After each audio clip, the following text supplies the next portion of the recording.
মারছে, হাদি সাহেবকে মারছে, শহীদ হয়েছে। এখন এইখানে কেন এত পুলিশ? এই পুলিশগুলো কোথায় ছিল? কোথায় ছিল এই পুলিশ? আজকে কেন এত প্রোটোকল? কেন প্রোটোকল? এখন প্রোটোকল কেন? কেন পারে নাই বর্তমান সরকার? এই অন্তর্বর্তীকালীন সরকার কেন পারে নাই ছাত্রদের নিরাপত্তা দিতে? কেন পারে নাই? হাদির মতো একটা মানে বীর সৈনিক কেন অকালে চলে যাবে? কেন চলে যাবে? এই সারা বাংলাদেশ যদি হাজারবার বিক্রি করে তাহলে হাদির পাবো আমরা?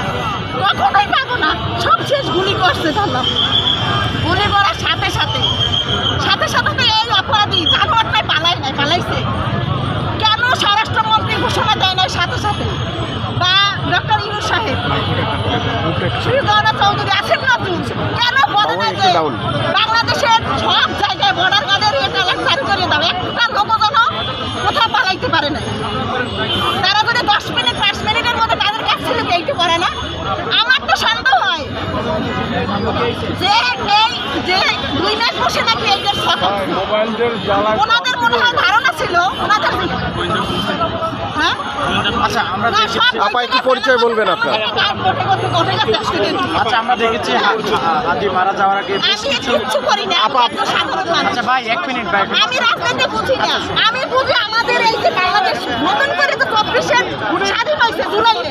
আচ্ছা, হাদি সাহেব মারা যাওয়ার আগে তিনি বেশ কিছু গণমাধ্যমে সাক্ষাৎকার দিয়েছেন। তার যদি কিছু হয়ে যায়, তার যে 10 মাস সন্তান রয়েছে। আপা একটু আপনার মাস্ক খুলেন। কখন মারা গেছে? কেন মাস্ক খুলবে কেন? বাংলাদেশের আমি আপনাকে সাধারণ মানুষ। একটু হাতটা পিছাও না। আমরা কিছু করলে সেটা কেউ দেখবে না। কিন্তু একটু স্বরাষ্ট্রমন্ত্রী সব বাদ দিলাম। যে কজন আমরা তো আসে আবেগে, মনের টানে আসি, হৃদয়ের টানে। ভাই পিছনে লাইট অফ করেন।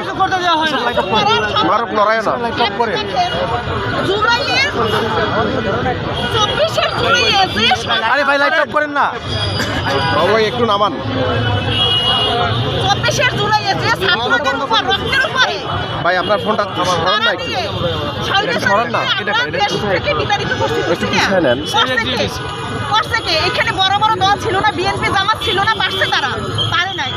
এবার সম্পূর্ণ ঠিক আছে, উত্তর দেশ থেকে ছাত্ররা পাশাপাশি তারা সহযোগিতা করছে, সব ঠিক আছে। কিন্তু এই বর্তমান সরকার কি নিরাপত্তা দেশে? এই বর্তমান যে ছাত্রদের কি নিরাপত্তা দেশে? আসিফ নজরুল তখন ছাত্রদের সাথে ছিল, কিন্তু উনি যেদিন ক্ষমতার বসতে বসছে ঠিক পরের দিন উনি বিক্রি হয়ে গেছে, যেটা সত্য কথা। উনি প্রত্যেকটা ছাত্রের হাত ছেড়ে দিছে। আজকে যে এই ইয়ারে মারছে, হাদি সাহেবকে মারছে, শহীদ হয়েছে। এখন এইখানে কেন এত পুলিশ? এই পুলিশগুলো কোথায় ছিল? কোথায় ছিল এই পুলিশ? আজকে কেন এত আপনার প্রোটোকল? ফোনটা একটু পিছান দাও। কেন প্রোটোকল? এখন প্রোটোকল কেন? কেন পারে নাই বর্তমান সরকার? এই অন্তর্বর্তীকালীন সরকার কেন পারে নাই ছাত্রদের নিরাপত্তা দিতে? কেন পারে নাই? হাদির মতো একটা মানে বীর সৈনিক কেন অকালে চলে যাবে? কেন চলে যাবে? এই সারা বাংলাদেশ যদি হাজারবার বিক্রি করে তাহলে হাদির পাবো আমরা? কখনোই পাবো না। সব শেষ গুলি করছে তাহলে গুলি করার সাথে সাথে তো এই অপরাধী জানোয়ারটাই পালাইছে। কেন স্বরাষ্ট্রমন্ত্রী ঘোষণা দেয় নাই সাথে সাথে? বা ডক্টর ইউনূস সাহেব, শ্রীগণা চৌধুরী, আসিফ নজরুল কেন বলে না যে বাংলাদেশের সব জায়গায় বর্ডার গার্ডের এটা চালু করে দাও? একটা লোক যেন কোথাও পালাইতে পারে না। তারা যদি 10 মিনিট 5 মিনিটের মধ্যে তাদের কাছ থেকে এইটা করে না।